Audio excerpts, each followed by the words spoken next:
Jama'a assalamu alaikum. Barkanmu da sake zuwa tashar mu ta Karatuka na Crypto. A bidiyon da na zo da shi yanzu zan nuna muku yadda ake hana data ta yi saurin karewa a WhatsApp. Sanin kowa ne cewa yanzu kana kunna data za ga ta yi sauri ta kare, musamman idan ka shiga cikin WhatsApp ko wasu application masu kama da haka. To akwai yadda ake yi domin kada data ka ta ringa karewa da wuri. Ku biyo ni a cikin wannan bidiyon domin ku koyi yadda ake yi. Idan ba ku yi subscribe na channel ɗin na ba, ku yi subscribe, sannan ku taɓa alamar ƙararrawa ta yadda zarar mun sa bidiyo za ku same shi.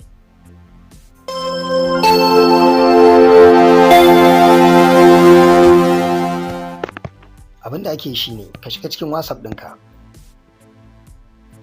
ga ɗigo uku can hannun dama ka taɓa,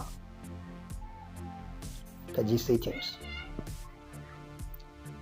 ka sauko ƙasa ga storage and data, ka shiga wajen. Farko ga useless data for calls, ka kunna shi, ma'ana duk kiran da za ka yi kar a ɗau data mai yawa. Sannan nan wajen ga media auto download, nan na farko when using mobile data, in kana amfani da data kar ya ringa yi maka download, ka cire komai. Yana min downloading hoto na cire shi, ka taɓa OK.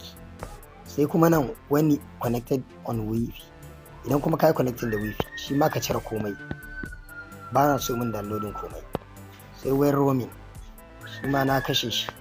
So idan ku duba za ku ga na cire komai, yanzu ba zai ringa mun auto download ba. Dama abin da yake cewa mutane data shine auto download. So idan kuka yi wannan, insha Allah data ku za ta daina saurin karewa a WhatsApp. Ina fata kun ji daɗin wannan bidiyo. In ba gano wani abu, in magana a bangaren comment zan ba ku amsa ta gaggawa. Sai an jima, na gode.